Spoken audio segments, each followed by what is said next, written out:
اما بعد فاعوذ باللہ من الشیطان الرجیم بسم اللہ الرحمن الرحیم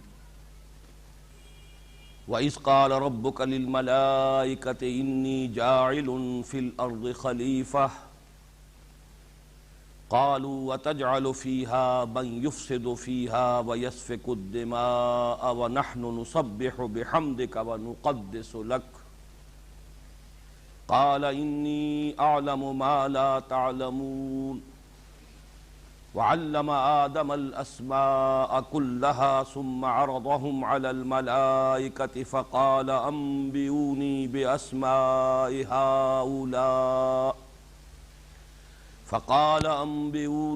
بأسماء هؤلاء إن كنتم صادقين قالوا سبحانك لا علم لنا إلا ما علمتنا إنك أنت العليم الحكيم قال يا آدم أنبئهم بأسمائهم فلما أنبأهم بأسمائهم قال ألم أقل لكم إني أعلم غيب السماوات والأرض أَلَمْ أَقُلْ لَكُمْ إِنِّي أَعْلَمُ غَيْبَ السَّمَاوَاتِ وَالْأَرْضِ وَأَعْلَمُ مَا تُبْدُونَ وَمَا كُنْتُمْ تَكْتُمُونَ وَإِذْ قُلْنَا لِلْمَلَائِكَةِ اسْجُدُوا لِآدَمَ فَسَجَدُوا إِلَّا إِبْلِيسَ أَبَى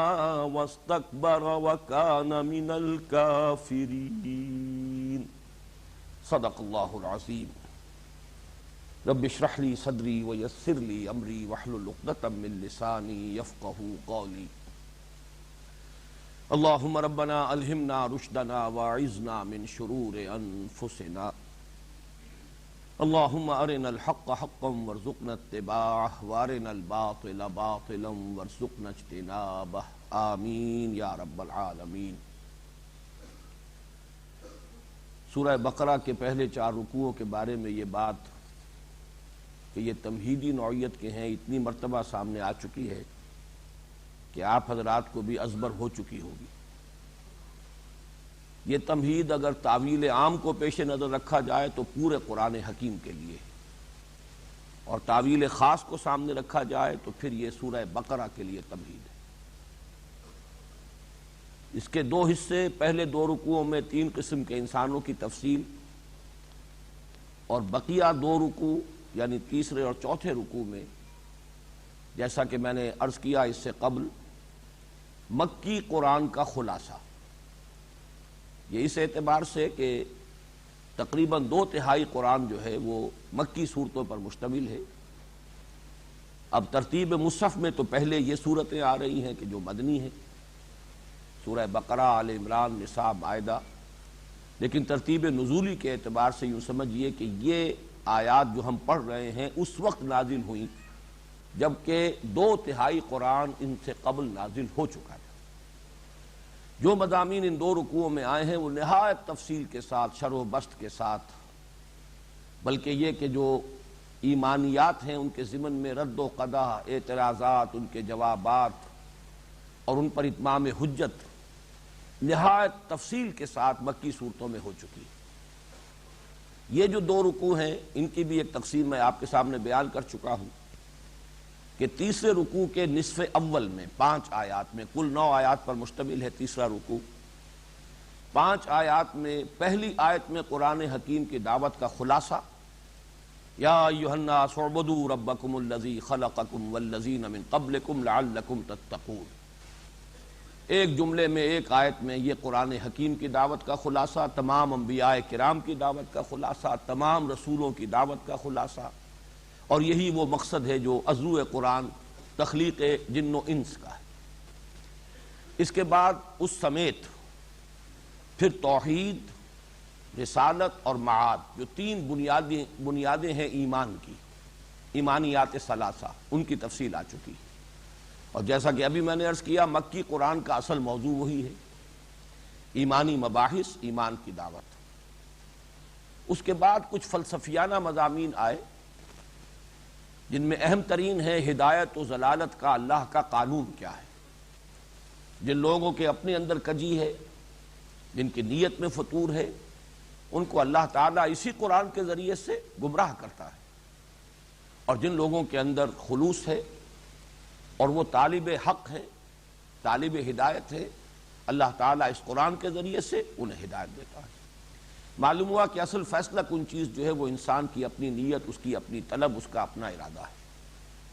اس کے بعد تیسیر ہے اللہ کی طرف سے، توفیق ہے، تسہیل ہے۔ جو راستہ انسان چوز کرتا ہے اپنے لیے، اللہ تعالیٰ اسے آسان کرتا چلا جاتا ہے۔ پھر یہ کہ اسی ضمن میں انسان کا جو مرتبہ ہے اور حیات انسانی، اس کی جو عظمت ہے، اس کے چار ادوار جو ایک آیت میں آئے، کیف تکفرون باللہ وکنتم امواتا فاحیاکم ثم یمیتکم ثم یحییکم ثم الیہ ترجعون،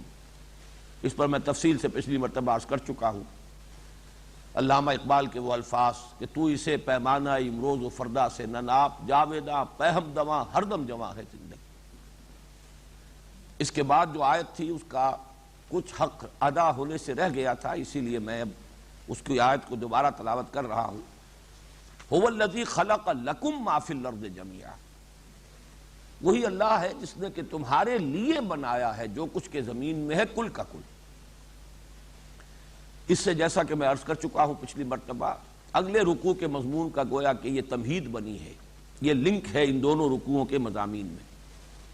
انسان کے لیے بنایا گیا جو کچھ اس زمین میں ہے کل کا کل، اسی سے پھر خلافت کا وہ مضمون متعلق ہو جائے گا کہ جو اگلے رکوع میں بڑے اہتمام کے ساتھ، بڑی شان کے ساتھ بیان ہو رہا ہے۔ لیکن اس کا جو دوسرا حصہ تھا وہ ہے کہ جو پچھلی مرتبہ بیان ہونے سے رہ گیا، ثم استوى الى السماء، وہی ہے کہ جس نے بنایا تمہارے لیے زمین میں جو کچھ ہے کل کا کل، پھر وہ متوجہ ہوا بلندی کی طرف۔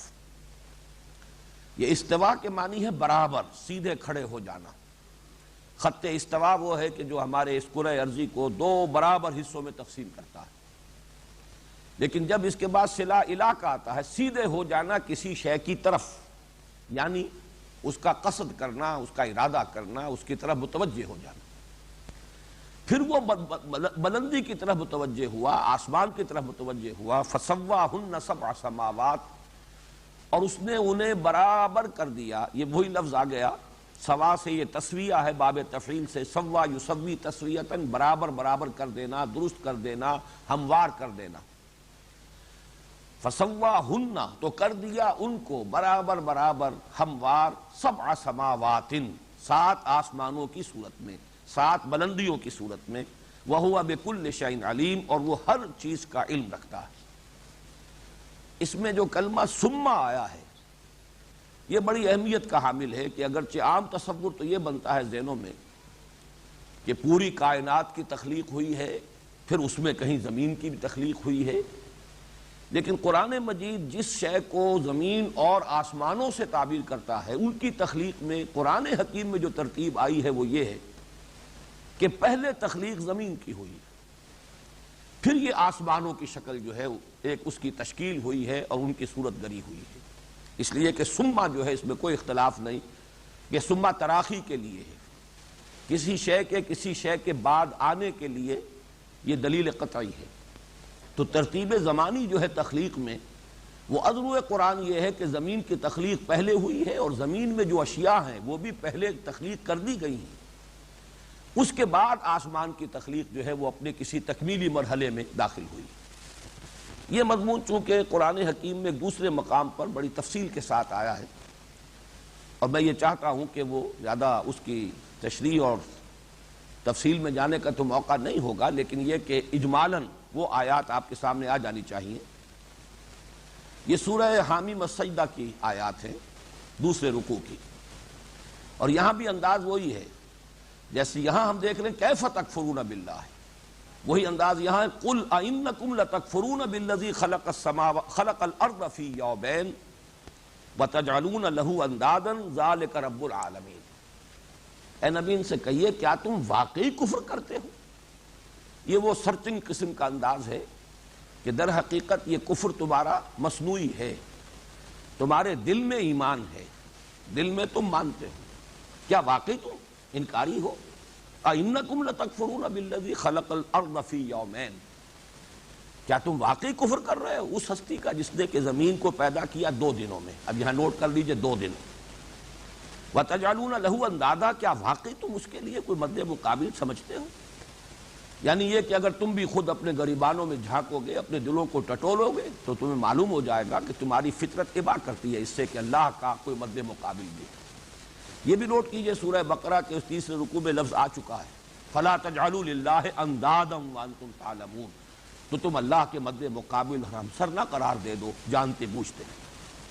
ذَلِكَ رَبُّ الْعَالَمِينَ، وہی ہے تمام جہانوں کا مالک اور پروردگار۔ وَجَعَلَ فِيهَا رَوَاسِيَ مِن فَوْقِهَا، اور اس نے اس زمین میں رکھ دیے لنگر، ڈال دیے لنگر اس کے اوپر سے۔ پہاڑوں کے بارے میں اب یہ جیولوجی کا ایک ایشو ہے، یہ کس طریقے سے یہ ماؤنٹینز جو ہیں، یہ جو پہاڑ ہیں کس طور سے وجود میں آئے ہیں، لیکن قرآن مجید نے ایک تصور یہ بھی دیا ہے کہ جیسے اوپر سے کوئی شے گاڑی جائے، ہو سکتا ہے کوئی میٹیریلز آئے ہوں، کوئی خلا سے اس طریقے کے کا مادی جو ہے بوچھاڑ ہوئی ہو زمین کے اوپر، اور وہ زمین میں دھسی ہو اور گڑ کر پھر اس نے ان پہاڑوں کی شکل اختیار کی ہو، واللہ عالم۔ وَجَعَلَ فِيهَا رَوَاسِيَ مِن فَوْقِهَا وَبَارَكَ فِيهَا وَقَدَّرَ فِيهَا أَقْوَاتَهَا فِي 4 أَيَّامٍ۔ یہ جو ترتیب آ رہی ہے خلق السماوات والارض، قرآن مجید میں متعدد مرتبہ آیا ہے کہ 6 دنوں میں یہ تخلیق ہوئی ہے۔ اب وہ 6 دن ظاہر بات ہے ہمارے 6 دن نہیں ہیں، ہمارے یہ 24 گھنٹے کا دن کا تصور جو ہے اس پر اس کو قیاس نہیں کیا جائے گا۔ اللہ تعالیٰ کے دن ہیں وہ 1000 برس کے، 50,000 برس کے، اور کل کائنات کا دن کیا ہوگا اس کا ہم تصور بھی نہیں کر سکتے، لیکن ہم کہہ سکتے ہیں جدید اصطلاح میں 6 ملینمز ہیں جن میں کہ اس کی آسمانوں اور زمین کی تخلیق ہوئی ہے۔ ابھی میں اس کو کل کائنات نہیں کہہ رہا، اس لیے کہ ہو سکتا ہے کہ آسمانوں اور زمین سے مراد کل کائنات ہو، اور ہو سکتا ہے کہ اس کا کوئی ایک حصہ ہو، کوئی خاص گیلیکسی ہو، اسی گیلیکسی کے اندر یہ 7 جو بلندیوں کا ایک سلسلہ ہے وہ اسی کے اندر مکمل ہو جاتا ہو، یہ واللہ عالم۔ جیسا کہ میں عرض کر رہا ہوں یہ تمام چیزیں ابھی متشابہات کے درجے میں ہیں۔ ہمارا علم جو ہے کاسمولوجی کا اور کریشن آف یونیورس، اس کے بارے میں ابھی تک ہماری معلومات محدود ہیں، لیکن یہ کہ میں اس وقت نوٹ کرا رہا ہوں کہ 2 دن میں فرمایا کہ زمین کی تخلیق ہوئی، پھر مزید 2 دن یعنی کل 4 دن ہو گئے جس میں اللہ نے فرمایا کہ ہم نے اوپر سے لنگر ڈال دیے زمین میں اور اس میں برکت پیدا کر دی۔ اب بارک فیہا یہ وہ چیز ہے کہ جس سے حیات کی نشو و نما ہو سکے۔ برکت اس کو کہتے ہیں کہ کسی شے میں کوئی چیز کوئی خیر مضمر ہو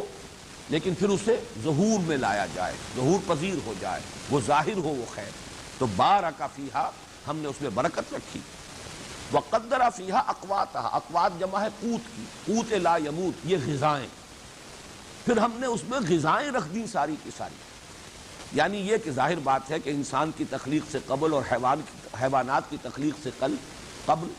یہ جو ان کی ضروریات تھیں وہ اللہ نے پہلے پوری فرما دی، سارا حیات بخش اور حیات افزا مواد جو ہے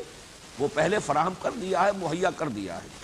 فی 4 ایام، یہ 4 دنوں میں یہ بات مکمل ہوئی۔ سوال للسائلین، برابر ہے پوچھنے والوں کے لیے بھی، اور ایک مفہوم لیا گیا ہے کہ سب کا اس میں حصہ ہے برابر برابر، جو بھی مخلوقات ہیں گویا کہ وہ اپنے وجود سے ہی سوالی ہیں، محتاج ہیں،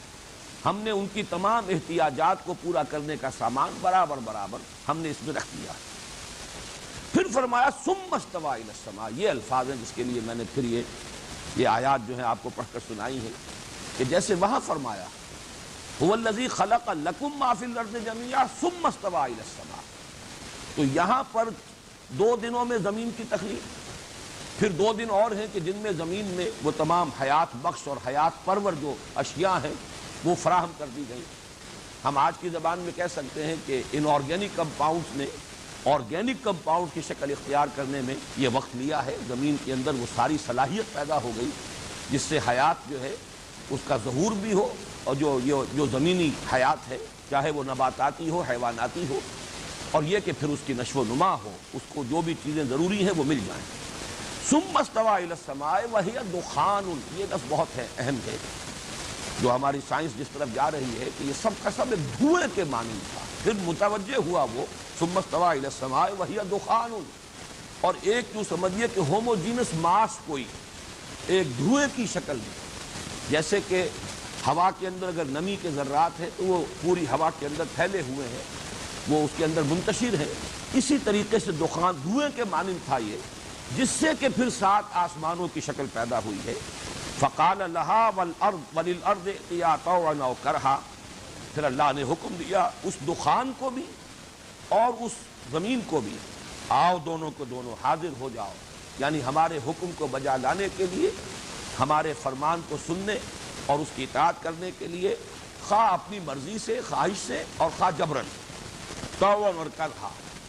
قالتا اتینا طاعین، یہ گویا کہ تعبیر ہے صورتحال کی، ان دونوں نے کہا ہم حاضر ہیں اپنی پوری آمادگی کے ساتھ، طوع نفس کے ساتھ۔ فقضاہن 7 سماوات فی یومین، پھر اللہ نے ان کو برابر کر دیا، ان کے بارے میں فیصلہ کر دیا، انہیں تقسیم کر دیا 7 آسمانوں کی شکل میں 2 دن۔ گویا کہ 2 + 2 + 2 6 کی میزان جو قرآن مجید میں اجمالاً بہت مرتبہ آیا ہے، خلق السماوات والارض فی 6 ایام ثم استوى علی العرش، یہ بہت سے مقامات ہیں۔ تو یہاں اس کی تقسیم ہے، اور اس میں بھی ترتیب وہی ہے کہ زمین کی تشکیل،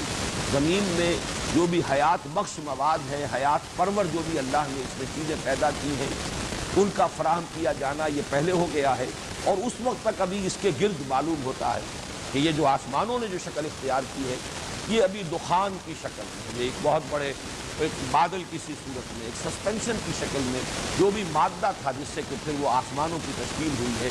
وہ ابھی انڈیفرینشیٹڈ تھا، ابھی اس کے اندر کوئی تشکیل نہیں ہوئی تھی، ہوموجینس قسم کا ماس۔ فقضاہن 7 سماوات فی یومین واوحی فی کل سماء امرہا، پھر 2 دنوں میں اللہ تعالیٰ نے انہیں 7 آسمانوں کی شکل میں ان کو تقسیم کر دیا، اور ہر آسمان میں اللہ تعالیٰ نے جو اس کے حصے کا کام ہے اس کو وحی کر دیا۔ وَزَيَّنَّا السَّمَاءَ الدُّنْيَا بِمَصَابِيحَ، اور جو سب سے قریب کا آسمان ہے اس کو ہم نے مزین کر دیا چراغوں سے، وحفظا، اور حفاظت کا ذریعہ بنا کر، ذَلِكَ تَقْدِيرُ الْعَزِيزِ الْعَلِيمِ، یہ سارا اندازہ مقرر کیا ہوا ہے اس ہستی کا جو قدیر ہے، عزیز ہے اور علیم ہے، زبردست ہے، سب کچھ جاننے والا۔ یہی لفظ جس پر یہ مضمون یہاں ختم ہو رہا ہے اسی پر یہ لفظ وہاں ختم ہوا ہے کہ وَهُوَ بِكُلِّ شَيْءٍ عَلِيمٌ، وہ ہر شے کا علم رکھتا ہے، یعنی بنا کر وہ غافل نہیں ہو گیا۔ یہ اصل میں بعض فلسفیانہ اور متصوفانہ جو فکر ہیں ان میں کچھ اس قسم کا بھی ایک خیال موجود ہے کہ بنانے والا تو وہ ہے، لیکن یہ کہ بنانے کے بعد وہ فارغ ہوا، یہ کائنات آپ سے آپ چل رہی ہے اور وہ اس کی تفصیلات سے اسے کوئی دلچسپی نہیں ہے کہ کہاں کیا ہو رہا ہے، ہم میری اس وسیع اور اس کائنات کے کس حصے میں اس وقت کیا واقعہ ہو رہا ہے، کیا ظہور پذیر ہو رہا ہے۔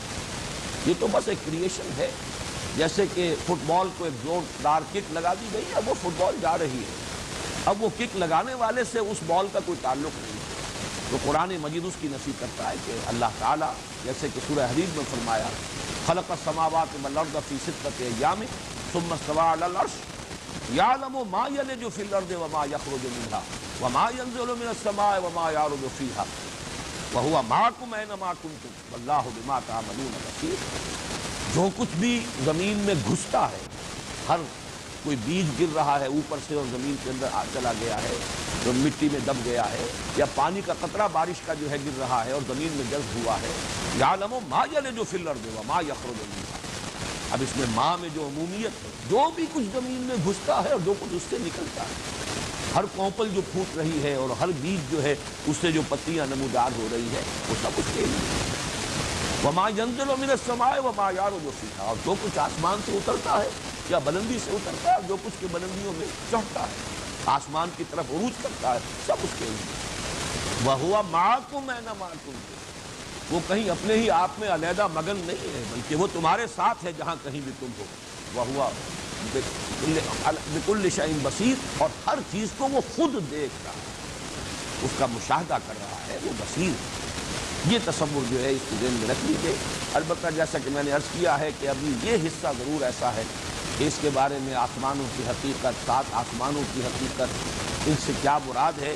ابھی ہمارا جو مادی علم ہے وہ اس درجے تک نہیں پہنچا کہ اس کے بارے میں ہم کوئی تیقن کے ساتھ اور کسی تعین کے ساتھ کوئی بات کہہ سکیں. ابھی ہمیں انتظار کرنا ہوگا. اب آئیے جو آج کا ہمارا سبق ہے. وَإِذْ قَالَ رَبُّكَ لِلْمَلَائِكَةِ إِنِّي جَاعِلٌ فِي الْأَرْضِ خَلِيفَةً. اور یاد کرو یہ از کا جو کلمہ ہے، کیونکہ اب یہاں مصحف میں پہلی مرتبہ آ رہا ہے تو اس کو نوٹ کر لیجئے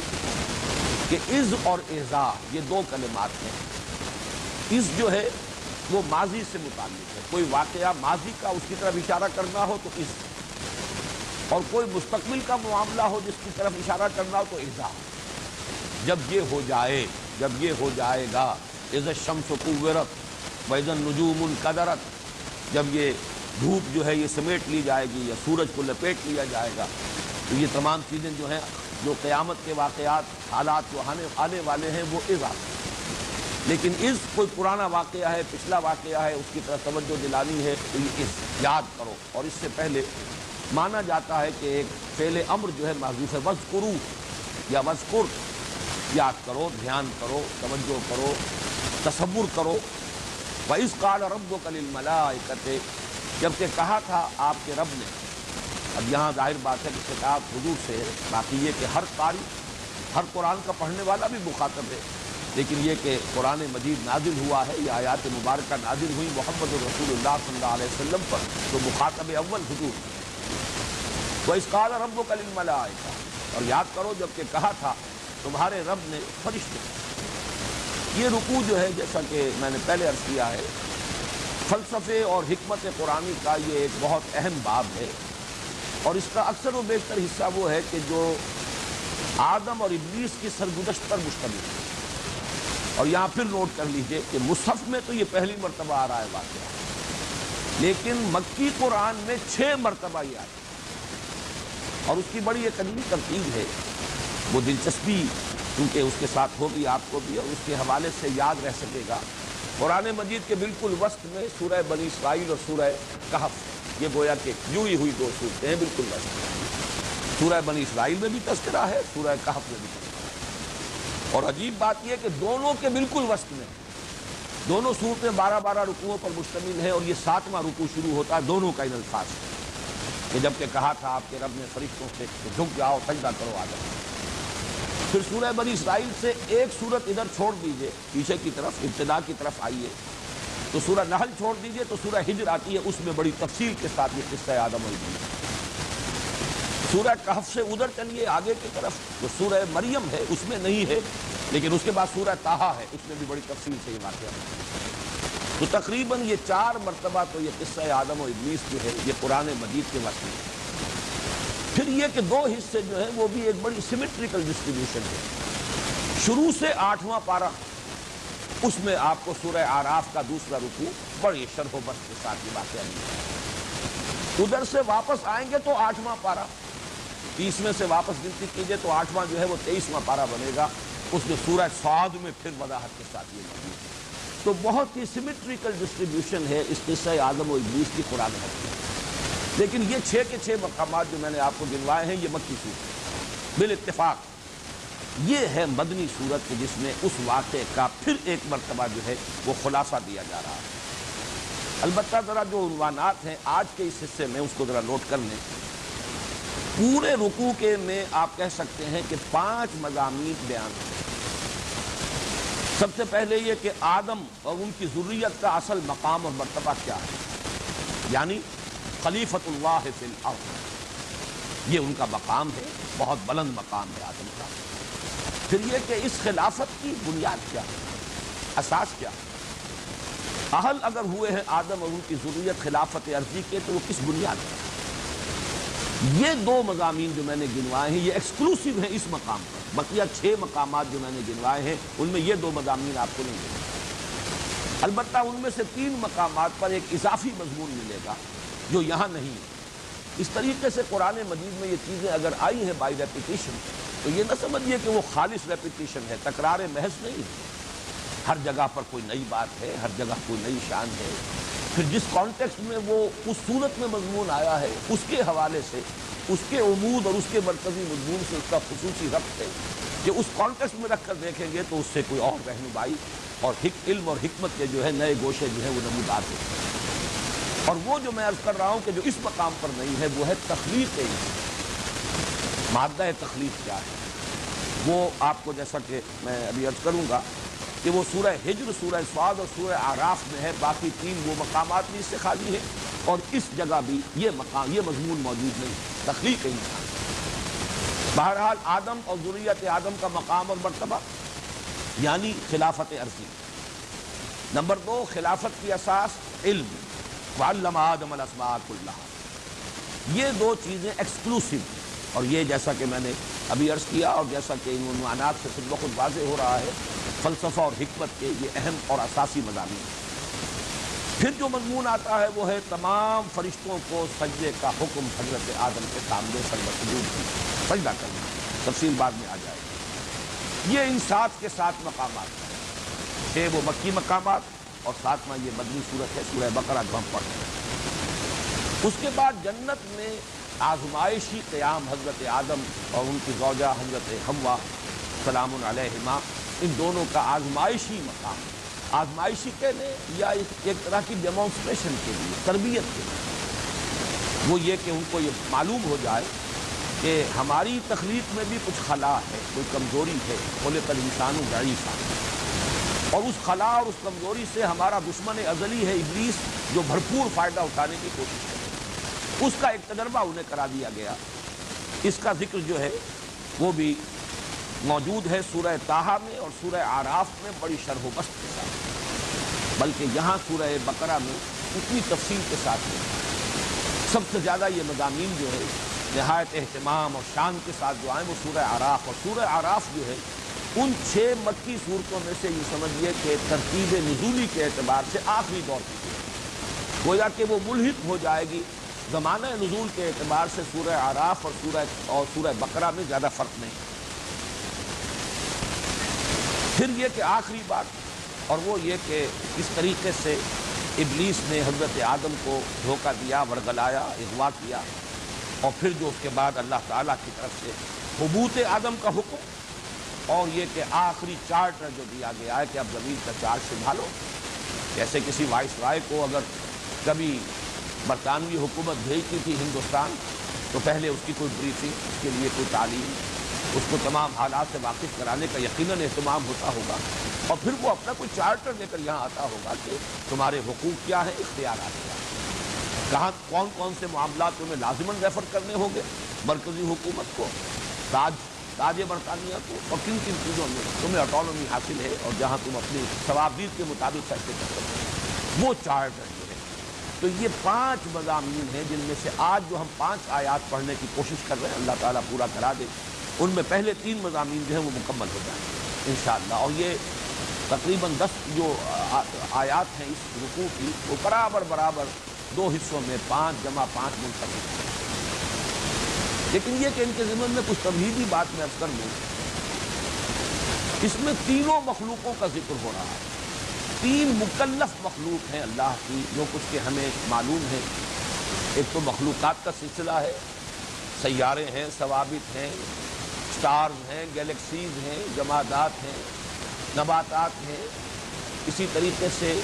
حیوانات جو ہیں زمین کے،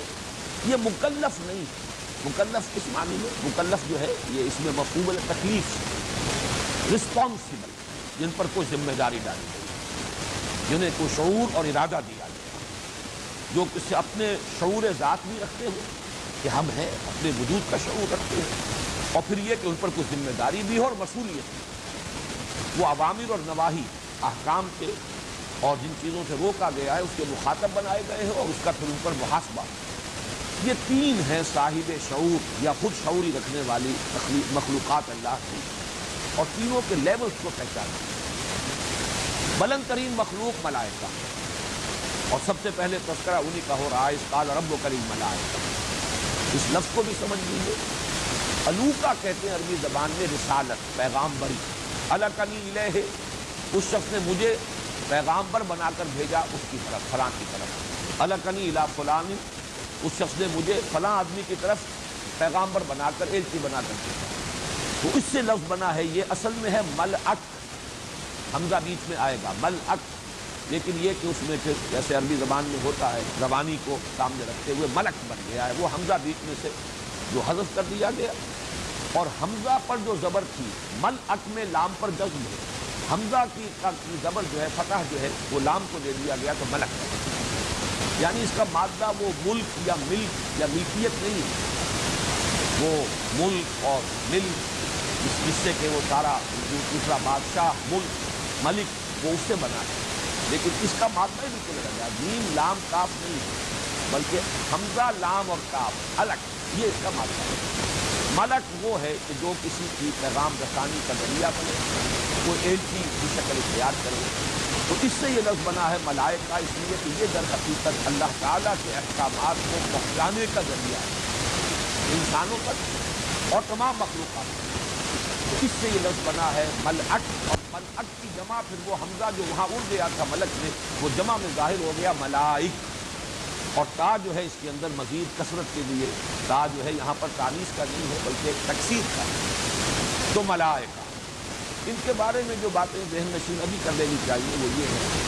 کہ ایک تو قرآن مجید میں تو اگرچہ ان کا مادہ تخلیق کہیں بیان نہیں کیا، اللہ نے بنایا، یہ بھی مخلوق ہے لیکن کس شے سے بنایا، البتہ حدیث میں موجود ہے، حضرت عائشہ صدیقہ رضی اللہ تعالی عنہ سے مروی ہے، مسلم شریف میں روایت ہے، اللہ تعالیٰ نے فرشتوں کو نور سے بنایا، یہ اللہ کی برگزیدہ ہستیاں ہیں، نورانی ہیں، لطیف ترین وجود کی حامل ہیں، لیکن صاحب تشخص ہستیاں ہیں، ان کو ایک خاص دور میں یہ سمجھا گیا کہ یہ صرف فورسز آف دی نیچر کا نام ہے، ان کا کوئی تشخص نہیں ہے، کوئی پرسونیفائڈ ایگزسٹنس نہیں ہے، یہ گمراہی ہے اور سلف کے تمام اجماع کے خلاف، یہ صاحب تشخص ہے اور مشخص وجود علیحدہ، لیکن بہت لطیف شے مختلف شکلیں اختیار کر سکتی ہے، لہذا فرشتے بھی مختلف صورتوں میں ظاہر ہو سکتے ہیں، جیسے کہ ثابت ہے کہ حضرت جبرائیل بعض اوقات انسانی شکل میں آتے تھے، حدیث جبرائیل مشہور ترین حدیث جس کو ام السنہ کہا گیا ہے، اس میں حضرت جبرائیل کی آمد ثابت ہے ایک انسانی شکل میں، لیکن یہی در حقیقت انہی فرشتوں کا تصور ہے کہ جو مشرکانہ جو مذاہب، یہ بھی ذہن میں رکھیے کہ مشرکانہ مذاہب در حقیقت توحید ہی کی بگڑی ہوئی شکلیں ہیں، اس لیے کہ نسل انسانی کا آغاز جو ہے وہ شرک سے نہیں ہوا، توحید سے ہوا، حضرت آدم پہلے انسان اور وہ موحد کامل، وہ اللہ کے نبی، لہذا یہ نہ سمجھیے کہ نسل آدم نے جو آغاز کیا ہے، یہ بھی مغربی جو فلسفہ ہے اور جس انداز سے انسان کے تمدن کے ارتقاء کے مراحل بیان کیے جاتے ہیں تو معلوم ہوتا ہے نری جہالت ہی جہالت تھی، اگنورنس تھی، کچھ معلوم نہیں تھا، وحشت ہی وحشت تھی، مادی اعتبار سے وہ اپنی جگہ پر صحیح ہو سکتا ہے، لیکن جہاں تک اس فکر کا تعلق ہے، اللہ کو پہچاننے کا تعلق اور اس کی توحید کا معاملہ، یہ تو اول روز سے کامل تھا، بعد میں اس میں تنزل ہوا ہے کہ انسان مظاہر پرستی کی طرف، عناصر پرستی کی طرف، وہ جہالت ہے انسان کی، لیکن یہ کہ علم سے جہالت کی طرف گیا ہے، انسان جہالت سے علم کی طرف نہیں آ رہا ہے، مادی اعتبار سے کہا جا سکتا ہے کہ انسان مادی علوم کے اعتبار سے، سائنٹیفک نالج کے اعتبار سے جہالت سے علم کی طرف آ رہا ہے، لیکن یہ جو اصل ہدایت ہے جو اس رکوع کے آخر میں آئے گا فَإِمَّا يَأْتِيَنَّكُم مِّنِّي هُدًى، اس ہدایت کے اعتبار سے تو وہ جو علم ہے صحیح، اس سے در حقیقت انسان نے تنزل کیا ہے کہ وہ شرک کی طرف گیا، اور اس شرک کی جہاں شکل یہ ہوئی کہ مظاہر فطرت کو انسان نے پوجنا شروع کیا، جہاں عناصر جو ہے اس کے معبود بن گئے، وہیں یہ ملائکہ کے بارے میں اس کا تصور جو ہے اس میں یہ گمراہی پیدا ہوئی کہ انہوں نے یہ سمجھا کہ یہ صاحب اختیار ہستیاں ہیں، لہذا ان کی بھی کچھ پوجا پاٹ ہونی چاہیے، کچھ ان کو بھی اختیار حاصل ہے، بہت بزرگ ہستیاں ہیں، عربوں میں تصور یہ تھا یہ خدا کی بیٹیاں ہیں، یہ بڑی سفارش جو ہے ان کی چلے گی اور اللہ تعالیٰ کہ ہاں یہ سفارش کریں گے تو بیڑا پار ہو جائے گا، ہؤلاء شفعاؤنا عند اللہ، اور یہ سفارش کریں گے اور ان کے ذریعے سے ہم اللہ کا تقرب حاصل کر سکتے ہیں، وما نعبدهم الا ليقربونا الى الله زلفى، یہ گمراہی ہے۔ ہمارا اعتقاد، ہمارا یقین حضور صلی اللہ علیہ وسلم کی بتائی ہوئی بات اور قرآن مجید کے مختلف مقامات سے جو بات ثابت ہوتی ہے کہ بہت برگزیدہ ہستیاں ہیں، نورانی الاصل ہونے کی بنا پر، نوری الاصل ہونے کی بنا پر اللہ سے بہت قرب انہیں حاصل ہے، اللہ تعالیٰ سے براہ راست یہ تلقی کرتے ہیں، اور ترشحات جو ہوتے ہیں اللہ تعالیٰ کی طرف سے ان کو قبول کرنے اور جذب کرنے کی صلاحیت ہے۔ احکام خداوندی براہ راست ان کو پہنچتے ہیں اور یہ آگے پہنچاتے ہیں، لیکن اختیار اور ارادہ اور یہ کہ وہ کوئی معصیت اور گناہ کی طرف کوئی رجحان ہو، اس کا کوئی امکان نہیں۔ یفعلون ما یؤمرون، وہ کرتے ہیں وہی کچھ جس کا کہ انہیں حکم ملتا ہے۔ اگرچہ ہمارے ہاں معتزلہ کی رائے یہ ہے کہ یہ سمجھنا غلط ہے کہ ان میں معصیت کا امکان ہی نہیں ہے، یا معصیت کی قدرت ہی نہیں رکھتے۔ عام اہل سنت کا تو اس پر اجماع ہے کہ ان میں معصیت کا امکان ہی نہیں، نافرمانی کی قدرت ہی نہیں۔ یہ گویا کہ صرف نیکی اور صرف خیر ہی جو ہے وہ ان کے لیے ممکن ہے، دوسرا راستہ ان کے لیے کھلا ہی نہیں۔ معتزلہ کی رائے یہ ہے، اور ہمارے ہاں جو بھی ذرا کچھ عقلی رجحانات رکھتے ہیں ان کا ادھر کچھ فطری جو رجحان ہوا ہے کہ ایسا نہیں ہے، ان کے اندر بھی ارادہ ہے، لیکن حقائق جو ہے اس کائنات کے وہ اس درجے روشن ہے ان پر کہ ان میں کوئی صورت عملاً نہیں ہے کہ معصیت کر سکے۔ جیسے کہ انسان بھی اگر ان کے سامنے جنت اور دوزخ موجود ہوں، یہ حقائق جو ہیں جو ہم سے پردے میں ہیں یا جن سے ہم محجوب ہیں، یہ غیب کا پردہ درمیان نہ ہو تو کون اللہ کا حکم ماننے سے انکار کرے گا، کون معصیت کرے گا؟ تو چونکہ انہیں وہ قرب حاصل ہے بالفعل اور وہ حقائق ان کے سامنے موجود ہیں، لہذا یفعلون ما یؤمرون، یہ نہیں کہ وہ کر نہیں سکتے نافرمانی، وہ نافرمانی کرتے نہیں۔ یہ بالکل اسی کے ہم بدن بات ہو جائے گی کہ ہمارا موقف یہ ہے اہل سنت کا کہ اللہ تعالیٰ پر عدل واجب نہیں ہے۔ یہ ہم جانتے ہیں کہ اللہ عدل کرے گا، یہ علیحدہ بات ہے، لیکن اللہ پر عدل واجب کرنا گویا کہ اللہ تعالیٰ کا اختیار جو ہے وہ محدود ہو جائے، یہ اس کو اہل سنت تسلیم نہیں کرتے۔ اللہ تعالیٰ جس کو چاہے، کسی نیک آدمی کو سزا دینا چاہے، اس کا اختیار مطلق ہے، اور کسی بدترین جو ہے بدکار کو معاف کرنا چاہے اس کا اختیار مطلق ہے۔ اس اعتبار سے عدل اللہ پر واجب نہیں، اہل سنت کا عقیدہ یہ ہے، جبکہ معتزلہ اور اہل تشیع کا موقف یہ ہے کہ اللہ پر عدل واجب ہے۔ بالکل یہی فرق ہے کہ یہاں معتزلہ کا کہنا یہ ہے کہ فرشتے معصیت کرتے نہیں، لیکن یہ نہیں کہ کر سکتے نہیں۔ البتہ یہ کہ اہل سنت کا موقف یہی ہے کہ ان کے اندر معصیت کی قدرت ہی نہیں ہے، یہ خیر محض ہے، وہ مادہ ہی سرے سے نہیں ہے جس کے بنا پر معصیت کا صدور ہوتا ہے۔ لیکن اس پر اتفاق ہے کہ انہیں اختیار کوئی حاصل نہیں۔ وَمَا نَتَنَزَّلُ إِلَّا بِأَمْرِ رَبِّكَ، ہم نازل ہی نہیں ہو سکتے مگر اے نبی آپ کے رب کے حکم سے، اس کی اجازت، اس کا حکم ہوتا ہے تو نازل ہوتے ہیں۔ یفعلون ما یؤمرون لا یعصون اللہ ما امرہم، وہ نافرمانی نہیں کرتے اللہ کی کسی بھی حکم میں جو انہیں دیا جائے، بلکہ کرتے ہیں جو کچھ کے حکم دیا جاتا ہے۔ پھر ان میں درجات ہیں، ہر حفظ مراتب ہے۔ سید الملائکہ الروح الامین الروح القدس حضرت جبرائیل علیہ السلام ہے۔ باقی آسمان کے فرشتے، زمین کے فرشتے، مختلف جو آسمان ہیں، مختلف طبقات ہیں جن کی حقیقت کو ابھی ہم نہیں سمجھتے، اس میں یہ گویا کہ جو وہ عالمی حکومت ہے اللہ تعالیٰ کی، اس کے یہ کارکن ہیں۔ اللہ تعالیٰ کی اس عالمی حکومت کے یہ احکام کی تنفیذ کرنے والے، یہ اللہ تعالیٰ کے اس سروس کے اندر ہے۔ یہ تو ہے ملائکہ۔ دوسرا چونکہ اس میں ذکر آ رہا ہے ابلیس کا بھی، ابلیس کے بارے میں یہاں اس کی صراحت نہیں ہے، لیکن سورہ کہف میں جہاں یہ مضمون آیا ہے اس میں وضاحت کر دی گئی ہے، کان من الجن ففسق عن امر ربی، وہ جنات میں سے تھا، اور فا یہاں پر آ رہا ہے سبب، پس اس نے اپنے رب کے حکم سے سرتابی کی، نکل بھاگا اپنے رب کے حکم سے۔ فسق کا مفہوم میں بیان کر چکا ہوں، کسی شے کا کسی دوسری شے سے خرابی کے ساتھ خارج ہونا، نکلنا، نکل بھاگنا، اللہ کی اطاعت سے، اللہ کی فرما برداری سے نکل بھاگا، ففسق عن امر ربی۔ لیکن یہ کہ ان کا مادہ جو ہے تخلیق وہ نار ہے، یہ صراحت کے ساتھ قرآن مجید میں آیا ہے، بلکہ تقابل بار بار آیا ہے۔ انسانوں کی تخلیق مٹی سے ہوئی ہے، کرسٹ آف دی ارتھ، حیوانات ارضی جو ہے، اور ان میں انسان جو ہے ٹاپ پر ہے، اور لیکن جب جنات کا تعلق ہے وہ در حقیقت آگ کی لو سے، شعلہ جو ہے، اس شعلے کا ایک حصہ تو وہ ہوتا ہے جو نظر آتا ہے، لیومینس ہے، اور ایک وہ ہے جو نظر نہیں آتا، انویزیبل حصہ، اور وہاں ہوتی ہے سب سے بڑھ کر حرارت کی شدت۔ تو وہ جو ہے لو شمع حقیقت کی اپنی ہی جگہ پر ہے، اور فانوس کی گردش سے کیا کیا نظر آتا ہے، تو آگ کی لو سے وہ ان کی پیدائش ہوئی۔ یہ جنات ہیں۔ اور ان میں اچھے بھی ہیں برے بھی ہیں۔ مادہ تخلیق کے اعتبار سے یہ انسانوں سے برتر اور ملائکہ سے کمتر ہیں،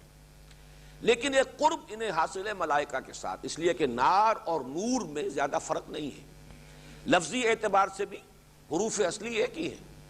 نار اور نور بیچ میں الف اور واو جو ہیں یہ تو وہ حروف علت ہیں کہ جو ایک دوسری کی جگہ پر آ جاتے ہیں، بدل جاتے ہیں۔ تو نار اور نور جو ہے ان میں زیادہ فصل نہیں ہے، مادہ بھی ایک ہی ہے،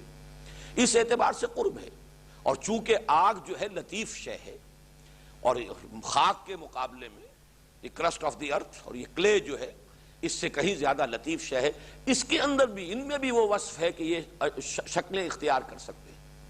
خود اپنی جگہ پر بحیثیت جن جو ان کی اصل تخلیق ہے یہ بھی انویزیبل ہے، اسی لیے ان کو جن کہا گیا ہے۔ جنت یہ آ چکا ہے، جنات کی ضمن میں عرض کر چکا ہوں۔ باغ کو اس لیے جنت کہتے ہیں کہ اس میں جو بھی اوپر ہریاول ہے، جو بھی پلانٹیشن ہے، اس کی وجہ سے زمین چھپ جاتی ہے، مخفی ہو جاتی، زمین نظر نہیں آتی۔ تو جن وہ ہیں جو نظر نہیں آتے، غیر مرئی وجود ہے ان کا، لیکن چونکہ ان کا بھی مادہ تخلیق لطیف ہے، یہ بھی شکلیں بدل سکتے ہیں، انسانی صورت میں آ سکتے ہیں، حیوانات کی شکل اختیار کر لیتے ہیں، اور بعض احادیث سے معلوم ہوتا ہے کہ خاص طور پر سانپوں کی شکل یہ اختیار کرتے ہیں۔ یہ موطا امام مالک کی حدیث میں ایک بڑا واقعہ بھی ہے، اہم جو بیان ہوا ہے۔ حضور نے فرمایا بھی کہ لوگوں مدینے میں اگر کوئی سانپ کہیں ظاہر ہو تو پہلے اسے وارن کیا کرو، فوراً اسے ہلاک نہ کیا کرو، اس لیے کہ ان میں بہت سے وہ ہیں کہ جو جن ہیں اور جنہوں نے سانپ کا روپ دھرا ہوا ہے۔ بہرحال یہ دوسرا ہے، اور ان میں جو قرب ہے اسی کی وجہ سے بعض لوگوں کو یہ مغالطہ بھی ہوا، اور 6 جگہوں پر قرآن مجید میں اس طور سے ذکر آیا ہے ملائکہ کے ساتھ مل کر فرشتوں نے سجدہ کیا، لیکن فسجدوا الا ابلیس، جب سجدوا الا ابلیس آتا ہے تو اس میں کچھ اشتباہ ہو جاتا ہے کہ شاید ابلیس بھی فرشتوں میں سے تھا، اور بعض لوگ اس رائے کے حامل ہو بھی گئے۔ لیکن جیسا کہ میں نے عرض کیا تھا، قرآن مجید میں ریپیٹیشن یوں ہی نہیں ہے، بلا سبب نہیں ہے۔ سورہ کہف میں اس کی وضاحت کر دی، کان من الجن ففسق عن امر ربی، وہ جنات میں سے تھا۔ فرشتہ کوئی اللہ کے کسی حکم سے سرتابی نہیں کرتا، جو حکم دیا جائے، لا یعصون اللہ ما امرہم ویفعلون ما یؤمرون، یہ چونکہ جن تھا۔ اور جنوں کو چونکہ قرب حاصل ہے فرشتوں سے،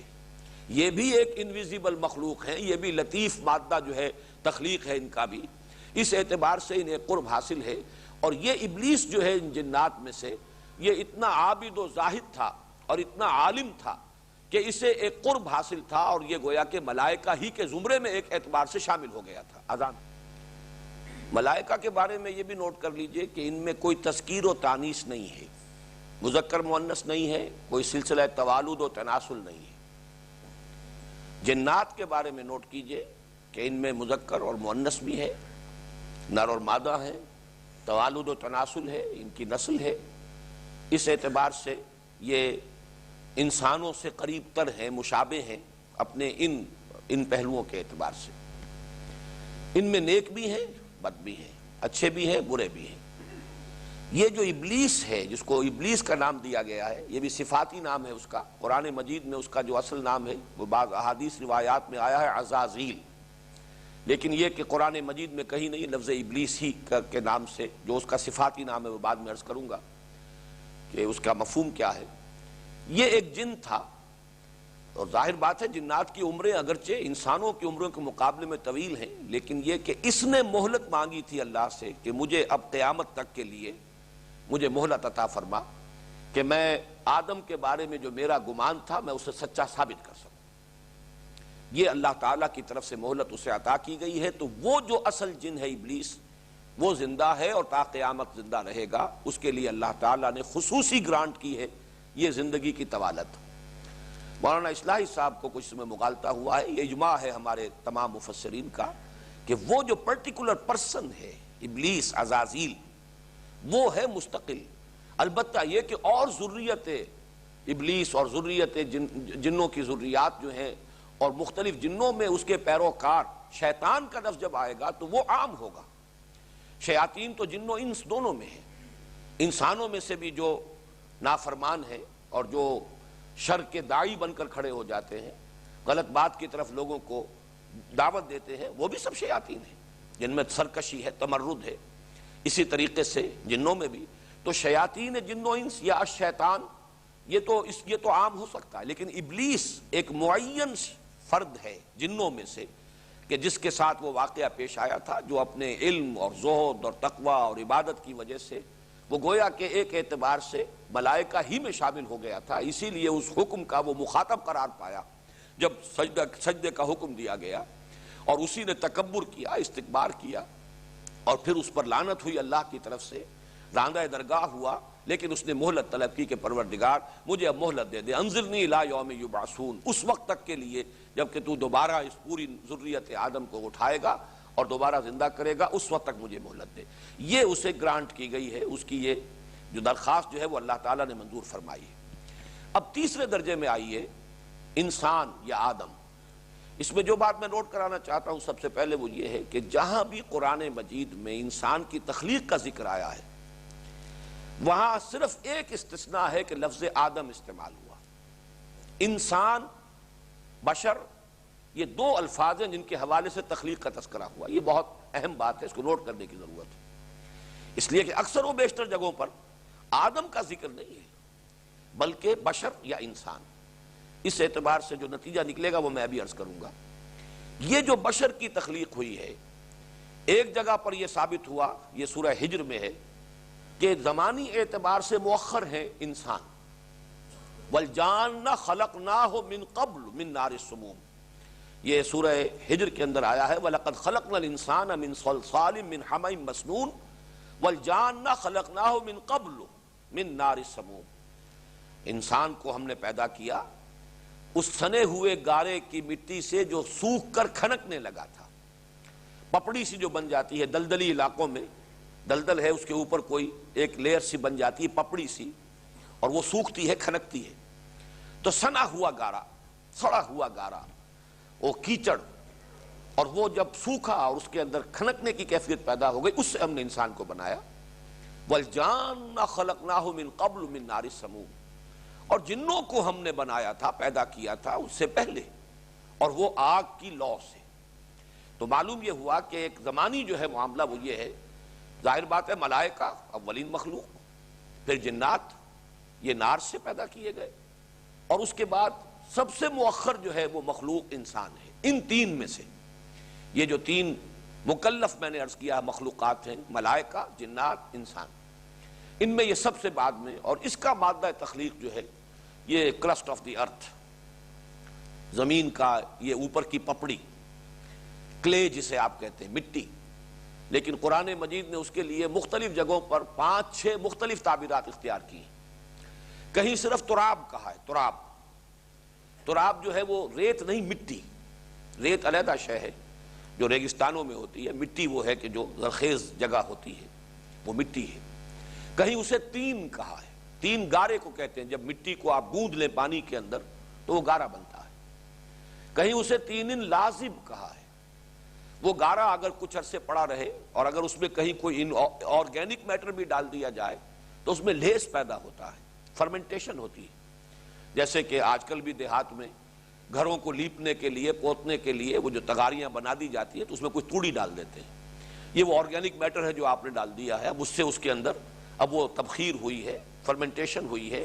اور اس سے اس کے اندر ایک طرح کا لیس پیدا ہو گیا ہے، جس سے کہ اب اگر آپ اسے لیپیں گے، پوتیں گے تو کریکس نہیں آئیں گے، بلکہ اس کے اندر وہ لوچ ہے۔ یہ تین لازم ہے۔ پھر کہیں کہا گیا حمأ مسنون۔ حمأ مسنون، اس کے اندر ایک بدبو پیدا ہو جائے، سڑاند پیدا ہو جائے، یہ حمأ مسنون۔ اس سے آگے وہ ہے جو یہاں میں ابھی عرض کر رہا ہوں، من صلصال من حمأ مسنون، وہ جب سوکھ کر کھنکنے لگے، جس کی کہ میں نے مثال آپ کو دی ہے کہ دلدلی علاقوں میں جو پپڑی سی اوپر بن جاتی ہے وہ کھنکتی ہے، تو من صلصال من حمأ مسنون، یہ ہے مادہ تخلیق۔ البتہ یہ مسئلہ کہ آیا یہ تخلیق جو اللہ نے کی ہے اس طور سے کی ہے کہ اس گارے کا پتلا بنایا، جیسے کہ پتلا کو بچہ کھیلتا ہے، بناتا ہے، یا کوئی اور کوئی ہمارا فرض کیجئے کہ بچہ نہیں، کوئی بڑا فنکار ہو اور مجسمہ تراش ہو تو وہ بجائے پتھر سے مجسمہ بنانے کے اگر وہ کلے سے، گارے سے مجسمہ بنائے، اور اس سے ہی پھر براہ راست اللہ نے اس میں پھونکا اور وہ جان پڑ گئی، تو یہ چیز بھی ہرگز نہ مستبعد ہے نہ ناممکن ہے اللہ کے لیے، چونکہ اس کی ایک مثال ہمارے سامنے موجود ہے کہ حضرت عیسیٰ علیہ السلام کو جو معجزات عطا کیے گئے ان میں سے یہ معجزہ ہے کہ وہ خود اپنے ہاتھ سے اخلق لکم کہیئۃ الطیر، من الطین کہیۃ الطیر، گارے سے میں بناتا ہوں پرندے کی سی صورت، اور پھر میں اس میں پھونک مارتا ہوں، فیکون طیرا باذن اللہ، تو وہ اڑتا ہوا پرندہ ہو جاتا ہے اللہ کے حکم سے۔ اسی طرح آدم کی تخلیق ہوئی ہو، کوئی ناممکن بات نہیں ہے، عین ممکن ہے اللہ نے ایسا ہی کیا ہو۔ گویا کہ اگر یہ تصور بھی ہے تو یہ کوئی بعید تصور نہیں ہے، بعید از قیاس نہیں ہے، بعید از امکان نہیں ہے۔ پھر اس میں بھی دو امکانات ہیں۔ عام طور پر جو تصور ہے وہ یہ ہے کہ وہ مٹی یہاں سے لے جائی گئی ہے، اب زمین کا کرسٹ آف دی ارتھ ہے، زمین سے بنایا ہے، تراب تو یہاں ہے، یہ آسمانوں پر لے جائی گئی ہے اور وہاں پر پھر اس کا مجسمہ بنا ہے، اور پھر وہاں سے وہ جب روح پھونکی گئی ہے تو وہ آدم کی شکل اختیار کی ہے اس نے، اور پھر انہیں زمین پر اتارا گیا۔ یہ عام تصور ہے۔ میں اس کو بھی کہتا ہوں کہ یہ بھی کوئی ناممکنات میں سے نہیں ہے، اللہ تعالیٰ کے لیے عین ممکن ہے، اس کی قدرت سے بعید نہیں ہے۔ اگر حضرت عیسیٰ علیہ السلام کو اللہ تعالیٰ زندہ آسمان پر لے گیا ہے اور پھر وہ آئیں گے، ہمارا عقیدہ ہے، صحیح احادیث کے اندر اس کی خبر موجود ہے، تو یہ بھی ناممکنات میں سے نہیں۔ لیکن تیسری چیز بھی ناممکنات میں سے نہیں ہے، وہ یہ کہ یہ سارا معاملہ زمین ہی پر ہوا ہو اور تخلیق کا یہ کہ تمام مراحل اسی طور سے طے ہوئے ہوں جس طور سے کہ جو بھی حیاتیات کے علماء اور ماہرین ہیں وہ بیان کرتے ہیں۔ ابھی اس فرق کو چھوڑ دیجئے، ایوولوشن اور میوٹیشن، یہ دو الفاظ علیحدہ ہیں، لیکن ان دونوں میں فرق نہیں ہے اس اعتبار سے کہ وہ اس کو تو تسلیم کرتے ہیں کہ زمین میں تدریجاً یہ حیوانات کا ایک سلسلہ جو ہے اس نے ترقی پائی ہے۔ البتہ یہ کہ لوور سپیشیز سے ہائر سپیشیز کیسے وجود میں آئی، یہ مسئلہ وہ ہے جو ابھی تک حل نہیں ہو سکا، اس لیے کہ جو بھی اس کی تشریح یا جو تعویل اور توجیہ کی تھی ڈاروین نے، اس میں بہت سی ایسی چیزیں ہیں کہ جن کے لیے کوئی سائنٹیفک پروف ابھی تک فراہم نہیں کیا جا سکا۔ یعنی یہ کہ حالات کے تغیر سے جو انسان یا جو ایک جاندار جو آرگنزم ہے وہ اپنے اندر کچھ ایڈیپٹیشن پیدا کرتا ہے اور نئے قسم کے ایکوائرڈ کریکٹرز جو ہیں، نئی صفات حاصل کر لیتا ہے، اور وہ تھوڑی تھوڑی تدریجاً تبدیلی ہوتی ہے، پھر وہ آئندہ اگلی نسل کو منتقل ہوتی چلی جاتی ہے، اور بہت سی نسلوں کے بعد وہ بالکل ایک نئی شکل بن کر نئی سپیشیز بن جاتی ہے۔ یہ چیز ابھی تک سائنٹیفکلی پروو نہیں ہو سکی کہ ایکوائرڈ کریکٹرز جو ہیں، جو کوئی جاندار خود اضافی طور پر اگر کوئی صفات اختیار کر لیتا ہے تو کیا وہ بھی نسل سے میں آگے منتقل ہو سکتے ہیں، اس کا ابھی تک کوئی ثبوت نہیں مل سکا۔ لہذا ڈاروین کے فلسفے کو اپنے ذہن سے نکال دیجیے، لیکن بحیثیت مجموعی یہ تصور کہ یہ زمین میں سے یہ، جیسا کہ اب یہ بھی مختلف الفاظ بھی اس پر دلالت کر رہے ہیں، تراب، تین لازم، حمأ مسنون، صلصال من حمأ مسنون، اور یہ بات جو ہے یہی کہی جا رہی ہے کہ دلدلی علاقوں میں یہ مٹی اور مٹی کے اندر جو آرگینک جو صفات پیدا ہوئی، اور پھر وہ جہاں پانی کا اور مٹی کا مسلسل ایک انٹریکشن تھا، اس کے ذریعے سے وہاں حیات کا آغاز ہوا، وہ ایک یونی سیلولر آرگنزم، پھر اس سے وہ بڑھتے بڑھتے جو ہے مختلف جو یہ وجود حیوانات جو ہے وجود میں آئے، مختلف سپیشیز وجود میں آئی، اللہ تعالیٰ کے حکم سے ہوگا۔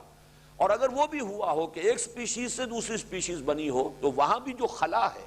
وہ اللہ کا حکم کن ہے کہ جو اس خلا کو پر کرے گا۔ اب یہ تبدیلی ہو جائے لیکن گریجولی اس کے اندر ان حیوانات کے اندر یہ ارتقا ہوا ہو، لوور فارمز آف لائف پہلے ظاہر ہوئی اور پھر نسبتاً ہائر فارمز آف لائف ظاہر ہوئی، انہی سے یا علیحدہ سے، ان دونوں امکانات کو رکھتے ہوئے تو یہ بھی کوئی ناممکنات میں سے نہیں ہے۔ میرا اپنا ذاتی رجحان اسی کی طرف ہے۔ یہ سارا قصہ زمین برسر زمین ہی ہوا ہے، اور یہ قصہ زمین برسر زمین ہی طے بھی ہوگا۔ وہ میدان حشر بھی اسی زمین پر ہوگا، اور یہیں پر وہ جنت اور دوزخ کا ابتدائی جنت جو ہے اس کے مراحل اور اونچے درجات جو ہیں وہ تو اور ہوں گے، لیکن یہ کہ یہاں پر جیسے کہ مختلف صورتوں میں آخری جو پارے کی صورتیں ان میں بھی آیا وَجَاءَ رَبُّكَ وَالْمَلَكُ صَفًّا صَفًّا، تو یہ جو معلوم ہوتا ہے کہ اللہ تعالیٰ نزول فرمائے گا۔ کیا اس کی کیفیت ہوگی نزول کی وہ ہم نہیں جانتے۔ اس اعتبار سے یہ تمام چیزیں، چونکہ بائبل میں یہ انداز دیا گیا ہے کہ وہ جنت جو تھی، جو عارضی جنت جس میں کہ حضرت آدم رکھے گئے، وہ آپ اس کو آزمائشی جنت بھی کہہ سکتے ہو، جیسا کہ میں نے کہا ڈیمانسٹریٹ کرنا مقصود تھا کہ پہچان لو اپنے دشمن کو، جو تمہارا ازلی دشمن ابدی دشمن ہے۔ اس اعتبار سے یہ رائے ہے تورات کے مرتبین کی کہ وہ جو جنت تھی وہ اسی زمین پر تھی، کسی اونچی جگہ پر، جہاں پہ کہ ہر طرح کا سامان جو ہے زندگی کی ضروریات بآسانی اور فراوانی کے ساتھ فراہم تھی۔ انہیں کچھ کام نہیں کرنا پڑتا تھا، بڑی آسانی کے ساتھ میووں کی شکل میں انہیں اللہ تعالیٰ کا رزق مل رہا تھا۔ تو وہ جنت کی ایک کیفیت زمین پر تھی۔ میں صرف یہ عرض کر رہا ہوں کہ یہ چیزیں بھی قرآن مجید کے طرز بیان میں ایسا نہیں ہے کہ فٹ نہ بیٹھ سکتی۔ باقی ہمیں یہ سمجھنا چاہیے کہ یہ متشابہات میں سے ان کے بارے میں تیقن کے ساتھ، بالکل تعین کے ساتھ کوئی بات کہنے کی ضرورت نہیں۔ اب میں صرف ایک بات اور کہہ دوں پھر ہم ٹیکسٹ کی طرف چلیں گے۔ یہ جو میں نے 3 مراتب قائم کیے ہیں، ملائکہ، جنات اور پھر یہ حیات عرضی، اور حیات عرضی کی بلند ترین شکل انسان، ہومو سیپینس، یہ جو ہے آج جو فلسفہ ہے سائنس میں، جو کچھ نظریات جو کافی اب ایک طرح سے تو اسٹیبلش فیکٹس کی حیثیت سے قبول کیے جا چکے ہیں، ان میں سے 2 مرحلے جو ہیں وہ سائنس کی گرفت میں آ چکے ہیں۔ وہ بگ بینگ تھیوری اور بہت بڑا ایکسپلوژن ہوا، اور وہ جو مادہ پیدا ہوا اس کے نتیجے میں نہایت گرم، ہمارا سورج جو ہے وہ بھی 1,00,000 ڈگری سینٹی گریڈ تو اس کا ٹیمپریچر ہے اس وقت، اور یہ تو بہت ٹھنڈا ہو گیا ہے۔ وہ جو شروع کا تھا وہ تو نہ معلوم کتنے ملین ڈگریز جو ہے سینٹی گریڈ کا ٹیمپریچر تھا، ایک وہ دور تھا۔ پھر رفتہ رفتہ یہ کائنات ٹھنڈی ہو رہی ہے، اور یہ جو مختلف کرے ہیں وہ بھی ٹھنڈے ہو رہے ہیں۔ زمین کے بارے میں بھی کہ یہ بھی بہت گرم تھی اور رفتہ رفتہ ٹھنڈی ہوئی ہے، اور جیسے ٹھنڈی ہوئی ہے کرسٹ آف دی ارتھ اس کے اوپر وجود اس پر آیا ہے، اور پھر جو بارش وغیرہ اور پانی بخارات جو اسی میں کے نکلے ہوئے ہیں، یا یہ کہ وہ جو بھی دخان جسے قرآن نے کہا ہے، اسی دخان کے اندر جو ہے وہ مختلف گیسز کے انٹریکشن سے پانی بنا اور پھر وہ زمین پر برسا، تو یہ معلوم ہوتا ہے کہ مراحل واقعی یہی ہے۔ البتہ جو فرشتوں کی تخلیق کا مرحلہ ہے وہ سائنس کے دائرے سے خارج ہے،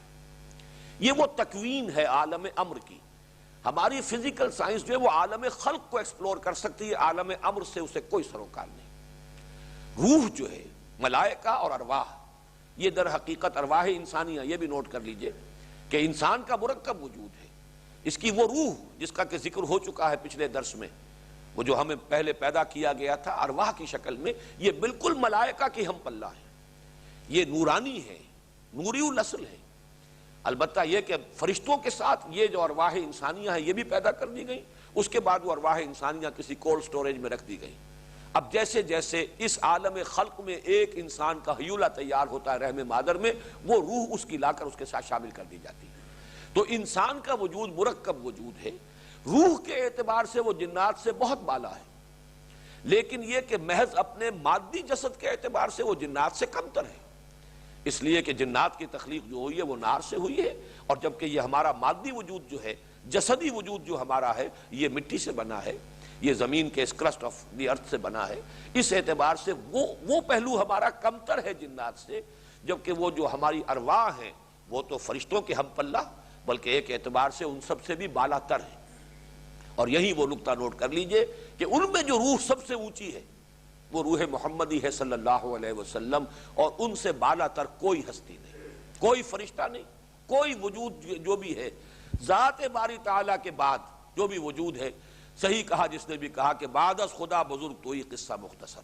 کیا بیان کریں، اس لیے کہ ظاہر بات ہے کہ وہ ارواح انسانیہ ملائکہ سے بالا تر ہیں، جبکہ جھکایا جا رہا ہے فرشتوں کو، سب کے سب فرشتوں کو آدم کے سامنے، تو ان کا تو بالا تر ہونا ثابت ہو گیا۔ نوری الاصل ہونے کے اعتبار سے فرشتے بھی نوری الاصل ہیں اور ارواح انسانیہ بھی نوری الاصل ہیں، اس میں تو مساوات ہے، لیکن پھر فرق مراتب ہے۔ جیسے ملائکہ میں فرق مراتب ہے، جبریل سید الملائکہ ہیں، اسی طریقے سے یہ نوری الاصل مخلوق ہونے کے اعتبار سے ارواح انسانی اگرچہ برابر بنتی ہیں ملائکہ کے، لیکن اپنے مرتبے میں ملائکہ سے بالا تر، اور ان میں بالا ترین اور برترین وہ روح محمدی ہے صلی اللہ علیہ وسلم۔ تو یہ جو 2 درجے ہیں، یہ چونکہ میٹیریل ورلڈ کے ہیں، عالم خلق کے ہیں۔ میں آج کل ایک کتاب پڑھ رہا ہوں علامہ اقبال کے thoughts and reflections of Iqbal, Syed Wahid Ali نے، چونکہ خلافت سے متعلق بعض معاملات پر ایک مضمون میں نے دیکھا کہ ان کی کچھ کوٹیشنز تھی، کچھ ریفرنسز تھے،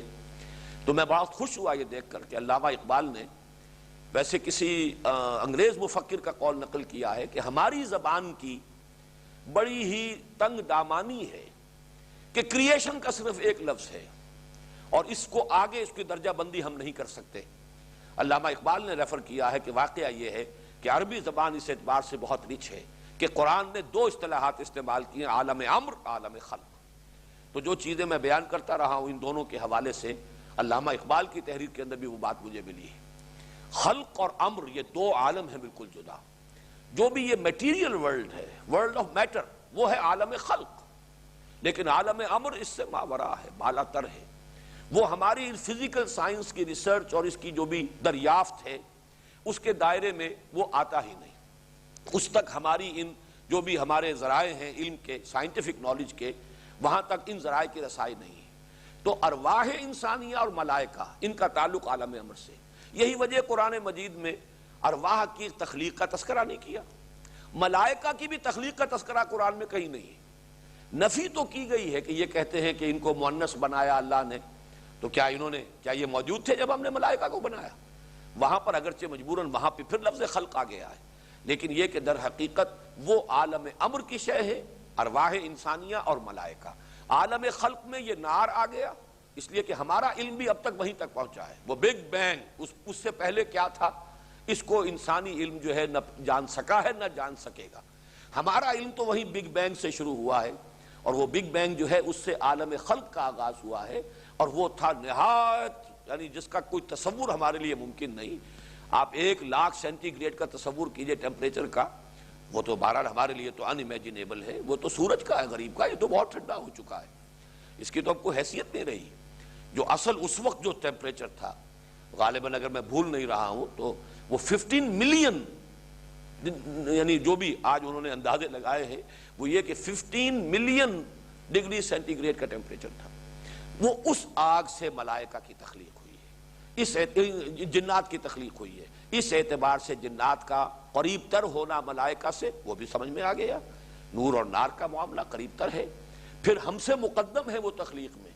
وَالْجَانَّ خَلَقْنَاهُ مِن قَبْلُ مِن نَارِ سَمُومٍ، قرآن مجید میں اس کی صراحت بھی آ گئی. لیکن وہ ابلیس کی جس کے ساتھ یہ سارا ماجرا پیش آیا وہ ملائکہ میں سے نہیں تھا، جنات میں سے تھا. یہ سورہ کہف میں آ گیا، کَانَ مِنَ الْجِنِّ فَفَسَقَ عَنْ أَمْرِ رَبِّهِ. تو یہ تمام چیزیں ذہن میں رکھیے. اور آخری بات، اب ہمیں وقت بہت تیزی سے گزر رہا ہے، آگے بڑھنا چاہیے. آخری بات یہ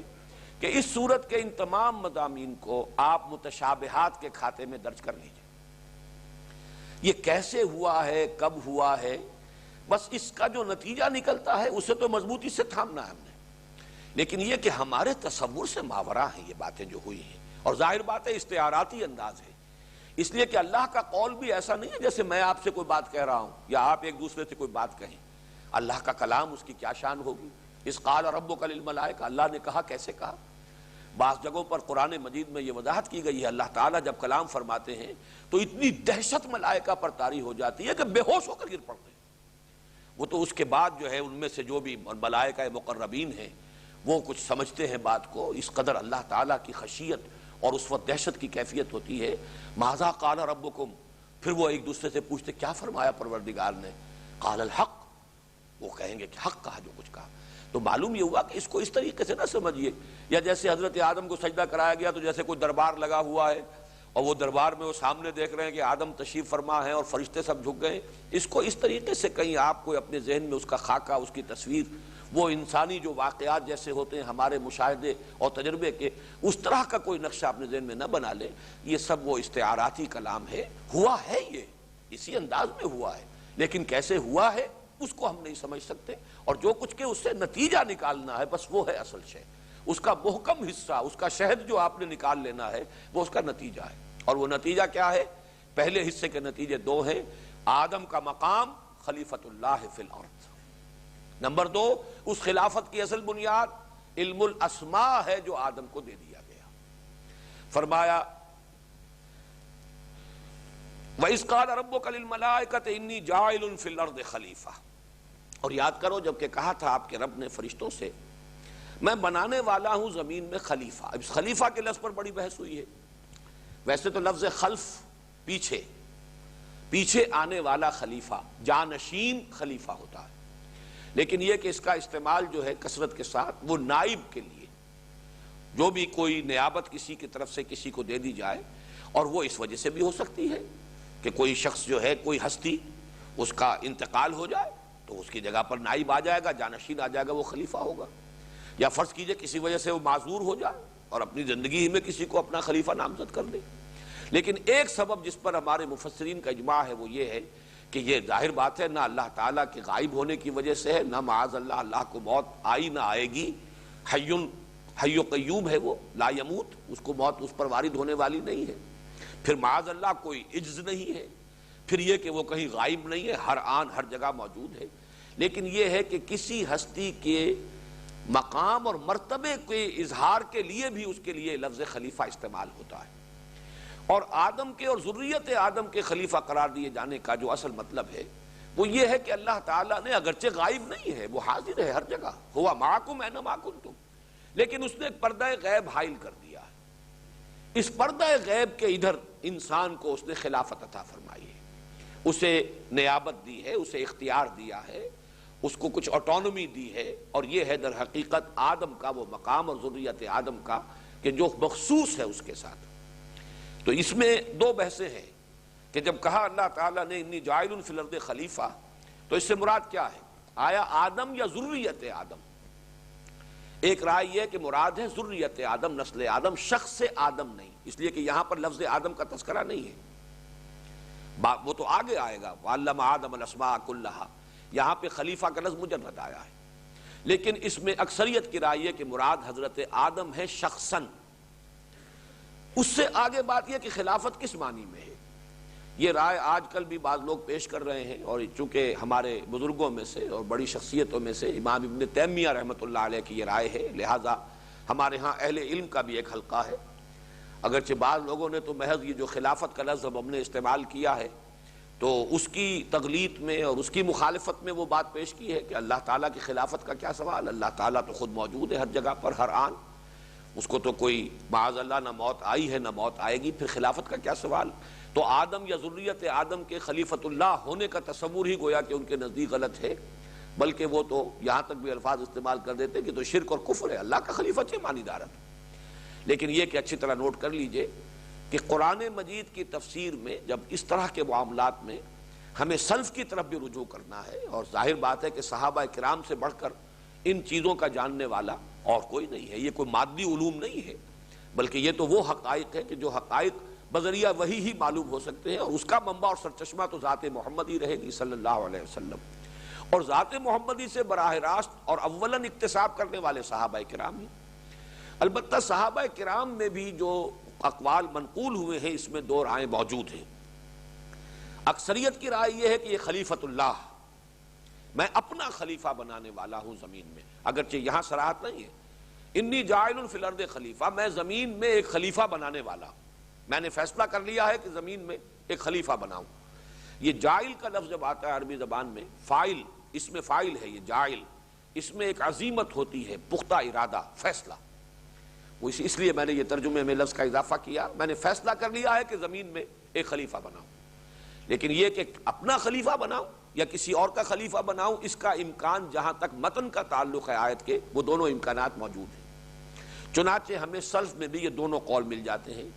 ایک قول یہ ہے کہ چونکہ جنات پہلے سے تھے اور جنات نے یہاں سرکشی مچائی، ان میں شر کا غالب عنصر جو ہے غالب ہے، اس اعتبار سے کہا گیا کہ ان کو یہاں سے بے دخل کیا گیا، اور ان کا خلیفہ بنا کر ان کے بعد آنے والے ہیں آدم اور ذریت آدم، تو گویا کہ وہ خلیفہ ہوئے جنات کے۔ یہ ایک رائے ہے اور سلف میں بھی موجود ہے، لہذا اگر کوئی شخص اس کو مانے تو مجھے اس پر کوئی نکیر نہیں ہوگی، لیکن یہ کہ دوسری رائے کی نفی کرنا یہ در حقیقت زیادتی ہے، اس لیے کہ صحابہ کرام میں بھی وہ دوسرا قول زیادہ مقبول ہے کہ یہ اللہ تعالیٰ کے خلیفہ، اللہ کا خلیفہ بنایا گیا حضرت آدم کو۔ چنانچہ میں آپ کو عبارت سنا رہا ہوں جو امام رازی نے سم اپ کیا ہے اس کو، ذکروا فیہ وجہین، مفسرین نے، اسلاف نے اس میں دو امکانات کا اظہار کیا ہے۔ الاول، پہلا امکان یہ ہے کہ بِأَنَّهُ تَعَالَى نَفَى الْجِنَّ مِنَ الْأَرْضِ، کہ اللہ تعالیٰ نے جنات کو زمین سے بے دخل کیا،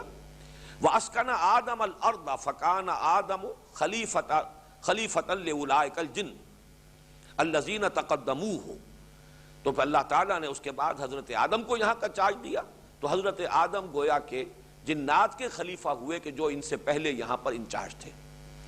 یروی ذالک عن ابن عباس، یہ روایت کیا گیا ہے حضرت عبداللہ ابن عباس رضی اللہ تعالی عنہما سے۔ والثانی، اور دوسرا احتمال، دوسرا امکان یہ ہے،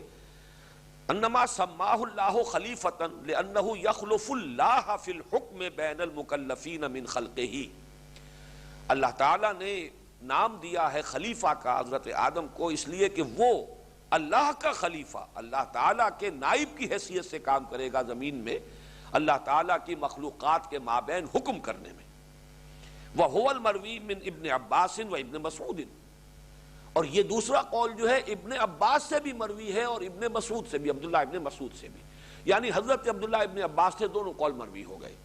اس میں ذہن میں رکھیے کہ یہ جو اقوال جو اس طریقے سے منسوب ہو جاتے ہیں، ہو سکتا ہے انہوں نے کوئی رائے اپنی بدلی ہو، پہلے کوئی رائے ہو اور ان کے کسی شاگرد کے علم میں وہ ایک رائے موجود ہو، وہی انہوں نے آگے منتقل کر دی ہے، جبکہ انہوں نے بعد میں اپنی کوئی رائے تبدیل کر لی ہو، جو کسی دوسرے شاگرد کے علم میں ہو اس نے وہ رائے جو ہے آگے منتقل کر دی ہو۔ تو اس اعتبار سے اس کے اندر کوئی یعنی تشویش کی ضرورت نہیں ہے کہ ایک ہی شخص کی طرف دو قول کیسے منسوب ہو گئے، یہ اس کا امکان جو ہے وہ عقلاً موجود ہے۔ لیکن یہ کہ ابن عباس سے اگر دونوں قول ہیں کہ جو روایت کیے جا رہے ہیں، تو عبداللہ ابن مسعود رضی اللہ تعالی عنہ کبار صحابہ میں سے ہیں۔ عبداللہ ابن عباس اگرچہ علم تفسیر میں ان کا بہت اونچا مقام ہے، لیکن وہ نوجوانوں میں سے ہیں، کبار صحابہ میں سے، بزرگ صحابہ میں سے عبداللہ ابن مسعود ہیں، اور انہوں نے تیقن کے ساتھ یہ کہا ہے کہ یہ در حقیقت اللہ کی خلافت ہے۔ وَهَذَا الرَّأْيُ مُتَأَكَّدٌ بِقَوْلِهِ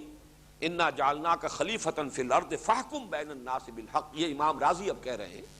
کہ یہ رائے جو ہے دوسری مؤخر الذکر، یہ مؤکد ہے، یہ بہت مضبوط ہو جاتی ہے اللہ تعالیٰ کے اس قول کی روح سے جو حضرت داؤد سے خطاب کر کے اللہ تعالیٰ نے فرمایا کہ یا داؤد انا جعلناک خلیفۃ فی الارض فاحکم بین الناس بالحق، اے داؤد ہم نے تمہیں زمین میں خلافت عطا کی ہے تو لوگوں کے مابین حق کے ساتھ فیصلہ کرو۔ تو گویا کہ وہ خلیفۃ اللہ کہ جو حکم کرے، فیصلہ کرے، اصل میں تو حکم ہے اللہ کا اختیار، ان الحکم الا للہ، لیکن نائب کی حیثیت سے اللہ تعالیٰ نے یہ اختیار آدم اور ان کی ذریت کو دیا ہے، اسی لیے وہ خلیفۃ اللہ فی الارض۔ یہ ہمارے ہاں مفسرین میں سے ابن جریر اور معالم اور بحر اور بیضاوی، یہ تمام بڑی بڑی جو التفاسیر ہیں، ان سب کے اندر یہ رائے موجود ہے۔ جیسا کہ میں نے عرض کیا ہے، اس میں ہمارے بزرگوں میں سے، ائمہ میں سے جو بڑے ہیں، ان میں سے امام ابن تیمیہ ہیں کہ جنہوں نے اس سے اختلاف کیا ہے، لیکن بہرحال ان کے اور بھی بہت سے معاملات میں آراء شاذ ہیں، تو شاذ رائے ہر ذہین آدمی کی، ہر جینیس آدمی کی کوئی نہ کوئی بات ایسی ہوتی ہے کہ جس میں وہ دوسروں کے ساتھ موافقت نہیں کر سکتا، لیکن یہ کہ جس چیز پر کہ اجماع ہو، جس پر کہ اکثر نے اتفاق کر لیا ہو، اصل وہی شے ہے کہ جس کو قبول کیا جانا چاہیے۔ باقی یہ کہ قرآن مجید میں، اب میں پھر عرض کروں گا کہ مکی قرآن میں 4 ایسے اسلوب اختیار کیے گئے ہیں کہ جن کو اگر سامنے رکھا جائے تو یہ خلافت واقعتاً اللہ کی خلافت کے سوا کوئی اور خلافت نہیں بن سکتی۔ جو مقام ہے وہ آدم کا، وہ تو اسی کے اعتبار سے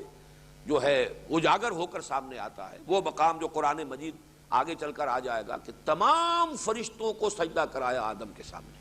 اب ذرا نوٹ تو کیجیے، اصل مسجود تو اللہ ہے، سب کا مسجود اللہ، باقی اس کے بعد آدم ہے کہ جن کے سامنے تمام فرشتوں کو، اور 2 جگہ پر قرآن مجید میں یہ الفاظ آئے ہیں، سورہ صاد میں بھی، سورہ حجر میں بھی، فسجد الملائکۃ کلھم اجمعون، اس قدر تاکید ہے، سجدہ کیا سب کے سب، الملائکۃ، اس میں بھی جو ہے لام جو ہے حصر کا ہے، تمام فرشتے، کلھم، ان میں سے سب کے سب، اجمعون، وہ سب کے سب جمع ہو کر یک بارگی ایک جماعت کی صورت میں انہوں نے سجدہ کیا آدم کو۔ اب یہ مقام جو ہے، یہ انداز تعبیر، 6 مرتبہ اس کا تذکرہ ہونا، 7 مرتبہ تذکرہ ہونا بلکہ، تو یہ ظاہر بات ہے، ثابت کر رہا ہے کہ اللہ کے بعد مقام آدم کا ہے، اس میں کوئی شک نہیں۔ چونکہ ذریت آدم میں سے ہیں خود حضور صلی اللہ علیہ وسلم، یہاں پہ ہم آدم کو ایک نوع کی حیثیت سے لے رہے ہیں، تو اس کائنات کے اندر جملہ مخلوقات میں باقی سب سے، اسی لیے اشرف المخلوقات، تمام مخلوقات میں سب سے اشرف، سب سے افضل وہ آدم ہے، اور نسل آدم ہے، ذریت آدم ہے۔ اسی طرح فرمایا گیا خلقتہ بیدی،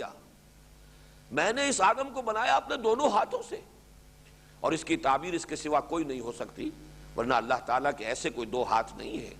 یا تو یوں کہا جائے گا کہ اس سے مراد ہے بڑے اہتمام سے میں نے بنایا ہے آدم کو، لیکن میرے نزدیک اس کی تعبیر صحیح ترین یہ ہے کہ اللہ تعالیٰ کی ذات ہے جس میں عالم امر اور عالم خلق دونوں اس کے قبضہ قدرت میں ہیں، الا لہ الخلق والامر، اور یہ دونوں عالم مخلوقات میں سے صرف آدم ہے جس میں کہ آ کر جمع ہو گئے ہیں عالم امر سے، جس کی روح ہے، عالم خلق سے اس کا یہ وجود جسدی ہے، مادی ہے۔ یہ دونوں عالم اگر جمع ہوئے ہیں تو وہ صرف ایک مخلوق ہے اور وہ انسان ہے، ورنہ ملائکہ صرف عالم امر کی شے ہے، جنات صرف عالم خلق کی شے ہیں، ان میں وہ روح نہیں پھونکی گئی۔ وہ روح کا پھونکا جانا ہی تو در حقیقت حضرت آدم کی اس شرف کو اور ان کے اس مقام اور مرتبے کو واضح کرتا ہے، جیسا کہ دو جگہ پر آیا ہے فَإِذَا سَوَّيْتُهُ، سورہ حجر اور سورہ صاد۔ ان الفاظ میں تو ایک شوشے کا بھی فرق نہیں ہے دونوں جگہ پر، فَإِذَا سَوَّيْتُهُ وَنَفَخْتُ فِيهِ مِن رُوحِي فَقَعُوا لَهُ سَاجِدِينَ۔ سورہ صاد میں اور سورہ حجر میں صرف اتنا فرق ہے کہ پہلے فرمایا اِذْ قَالَ رَبُّكَ إِنِّي خَالِقٌ بَشَرًا مِن طِينٍ، یہاں صرف لفظ تین آیا ہے سورہ صاد میں، جبکہ سورہ حجر میں ہے اِذْ قَالَ رَبُّكَ إِنِّي خَالِقٌ بَشَرًا مِن صَلْصَالٍ مِن حَمَإٍ مَسْنُونٍ۔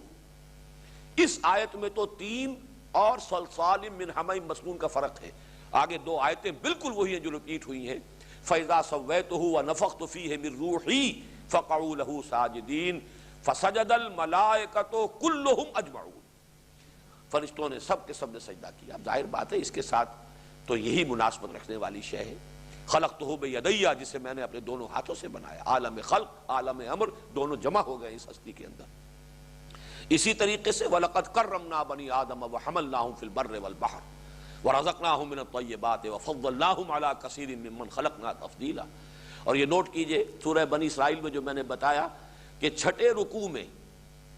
جو ساتویں رکوع میں آیا ہے یہ قصہ آدم و ابلیس، اور اس کے فوراً بعد جو ہے یہ آیت آئی ہے ہم نے بنی آدم کو بہت اعزاز ہم نے کیا ہے، بڑی تکریم کی ہے آدم کی نسل کی۔ اسی طریقے سے حدیث میں ایک لفظ آیا ہے، اگرچہ قرآن میں نہیں ہے لیکن تورات میں موجود ہے، and God created man in his own image۔ اللہ نے انسان کو بنایا خود اپنی شکل پر، اور حدیث میں موجود ہے، حدیث صحیح، خلق اللہ آدم علی صورتہ، اللہ نے آدم کو اپنی صورت پر بنایا۔ صورت سے مراد یہ شکل نہیں ہے، یہ فیچرز نہیں ہے، یہ جسم نہیں ہے۔ میں پھر یہی کہوں گا کہ اس کی تعویل وہی ہے کہ خلق اور امر دونوں کو جمع کر دینا یہی ہے در حقیقت، یا اللہ کی ذات میں اختیار کے اعتبار سے جمع ہے خلق بھی اور امر بھی، الا لہ الخلق والامر، یا پھر انسان کے وجود میں آ کر یہ دونوں عالم جو ہے یکجا ہو گئے ہیں، جمع ہو گئے ہیں۔ اور اس میں پھر مدنی صورتوں میں سے سورہ احزاب میں جو انداز بیان آیا ہے، اِنَّا عَرَضْنَا الْأَمَانَةَ عَلَى السَّمَاوَاتِ وَالْأَرْضِ وَالْجِبَالِ فَأَبَيْنَ أَن يَحْمِلْنَهَا وَأَشْفَقْنَ مِنْهَا وَحَمَلَهَا الْإِنسَانُ۔ کوئی ہے شے امانت ہے کوئی اللہ کی کہ جو اللہ تعالیٰ نے، اب اس کو بھی استعارہ کہیں گے کہ ہم نے آسمانوں پر، زمین پر، پہاڑوں پر، ہر شے پر پیش کیا، سب ڈر گئے، سب نے گھبرا کر انکار کیا، انسان نے اس بار کو۔ آسماں بار امانت نہ تواں گشت، وہ جو آتا ہے کہ وہ نہیں اٹھا سکے، آسمان بھی نہ اٹھا سکا۔ قرائے فال بنام من دیوانہ زدن، یہ تو میرے ہی نام جو ہے اللہ تعالیٰ کی طرف سے قرآن نکلا ہے، میرے نزدیک وہ روح ہے، وَنَفَخْتُ فِيهِ مِن رُوحِي، یہ ہے اصل میں وہ جو اعزاز اور اکرام کی اصل بنیاد ہے۔ اس لیے مسجود ملائک بنے ہیں، وہ ہومو سیپینز مسجود نہیں ہے، مسجود تو در حقیقت وہ ہومو سیپین ہے جس میں کہ روح خداوندی پھونک دی گئی ہے، اس اعتبار سے اس کا وہ مقام و مرتبہ بنا ہے۔ یہاں میں ایک بات اور عرض کر دوں، اس لیے کہ مجھے نہیں معلوم کہ پھر اس کا موقع ملتا ہے یا نہیں ملتا۔ میں نے چونکہ ابھی عرض کیا ہے کہ میرا اپنا ذاتی رجحان ہے ایوولوشن کی طرف، اور یہ میرا کیا مولانا روم کا ہے، ابن مسکوے کا ہے، یہ سارا ڈارون کے تو ابھی آباء و اجداد کا بھی کہیں وجود نہیں تھا، یہ تو کل کی شے ہے۔ ہمارے مفکرین اور ہمارے حکماء جو ہیں اس نظریہ ارتقاء کو اس سے بہت پہلے 780 پیکر دیدام پشچ ترسم کے مردم کم شبم، میں پہلے نباتات کے عالم میں تھا، پھر پہلے جمادات کے عالم میں تھا، پھر نباتات کے عالم میں آیا، پھر حیوانات کے عالم میں آیا، میں نہ معلوم کہاں سے ہوتا ہوا آ رہا ہوں۔ مجھے کوئی اندیشہ نہیں ہے کہ موت جو ہے میرے اندر کوئی شے کم کر دے گی۔ وہی بات کہ هو الذی خلق کنتم امواتا فاحیاکم ثم یمیتکم ثم یحییکم ثم الیہ ترجعون، میرے لیے موت کا کیا سوال؟ یہ تو ثابت ہے سورہ قرآن، ہمارے لیے موت کا کوئی تصور ہے ہی نہیں، کوئی اینڈ ہے ہی نہیں، اس لیے کہ اہل سنت کے نزدیک جنت اور دوزخ دونوں ابدی ہیں، چاہے ادھر گئے چاہے ادھر گئے۔ امام ابن تیمیہ اور ابن عربی کے نزدیک جہنم ابدی نہیں ہے، ایک وقت آئے گا کہ ختم ہو جائے گی، جنت ابدی ہے، ہمیشہ رہنے والی ہے۔ بہرحال وہ مسئلہ جو ہے وہ میں نے اس سے پہلے ڈسکس نہیں کیا، اس وقت میں یہ عرض کر رہا ہوں کہ یہ ایک تصور جو ایولیوشن کی روح سے سامنے آتا ہے، قرآن مجید کا ایک مقام ایسا ہے جو اس کی بڑی بھرپور تائید کرتا ہے، وہ سورہ اعراف کا مقام ہے۔ وہاں جمع کے صیغے سے بات شروع کی گئی ہے، وَلَقَدْ خَلَقْنَاكُمْ، ہم نے تمہیں بنایا، پیدا کیا، ثُمَّ صَوَّرْنَاكُمْ، پھر تمہاری تصویر کشی کی، تمہارا نقشہ بنا دیا، تمہارے فیچرز بنا دیے، تمہاری صورت گری کی۔ ثُمَّ قُلْنَا لِلْمَلَائِكَةِ اسْجُدُوا لِآدَمَ، پھر ہم نے کہا فرشتوں سے کہ جھک جاؤ آدم کے سامنے۔ یہاں یہ نہیں کہا کہ ہم نے آدم کو بنایا اور اس کی صورت گری کی اور پھر ہم نے کہا فرشتوں سے کہ جھک جاؤ آدم کے سامنے، وہاں جمع کا صیغہ ہے۔ معلوم ایسا ہوتا ہے کہ ایک نو پہلے وجود میں آئی ہے، ہومو سیپینز ایک نو کی حیثیت سے پہلے وجود میں آئی ہے، اور اس نو میں سے ایک سلیکٹڈ انڈیویجول آدم ہے علیہ الصلوۃ والسلام۔ لیکن اب یہ حیوان محض نہیں رہے، جب تک محض ایک نو جو ہے ہومو سیپینز کی تھی اس وقت تک وہ حیوان تھے، لیکن جب ان میں سے ایک سلیکٹڈ کو لے کر اس میں وہ روح ہے باری تعالیٰ جس کو اپنی طرف منسوب کر رہے ہیں، نفخت فیہ من روحی فَإِذَا سَوَّيْتُهُ وَنَفَخْتُ فِيهِ مِن رُوحِي۔ اب یہاں پر واحد کا صیغہ آ رہا ہے، جب میں اس کی پوری نوک پلک سوار دوں اور اس میں اپنی روح میں سے پھونک دوں، تو جس میں وہ روح پھونکی گئی ہے وہ ایک انڈیویجول ہے اس نو کا، وہ ہومو سیپینز میں سے ایک ہے، فرد جس کو اللہ نے چنا ہے اور اس کے اندر اس روح کو پھونکا ہے، اب وہ آدم بن گیا ہے، اب وہ نرا ہومو سیپینز نہیں۔ اور یہ بالکل ممکن ہے کہ جیسے ہماری بڑی بڑی سپیشیز جو ہیں بالکل معدوم ہو گئی، ڈینوسارز وغیرہ جن کے اتنے بڑے بڑے مجسمے نکلتے ہیں، لیکن یہ کہ اب ان کا کہیں وجود نہیں ہے، وہ بقیہ نو پوری کی پوری ختم ہو گئی ہو، صرف اس کے بعد آدم جو ایک انڈیویجول تھے، اس ایوالڈ سپیشیز کے ایک انڈیویجول جن کو اللہ نے چنا اور جس میں پھر روح پھونکی ہے، نسل آدم اب باقی ساری بھی ہے جو دنیا کے اندر موجود ہے، وہ اسی ایک فرد کی نسل ہے۔ اس میں قطعاً کوئی شے مستبد نہیں، نہ سائنٹیفک اعتبار سے نہ قرآن کے اعتبار سے۔ قرآن مجید میں اس کے شواہد جو ہیں موجود ہیں، اس لفظ میں بھی موجود ہیں، ان اللہ اصطفیٰ آدم و نوحا وآل ابراہیم وآل عمران علی العالمین۔ آدم کو بھی چنا ہے اللہ نے، چنا جاتا ہے کسی مجموعے کے اندر سے،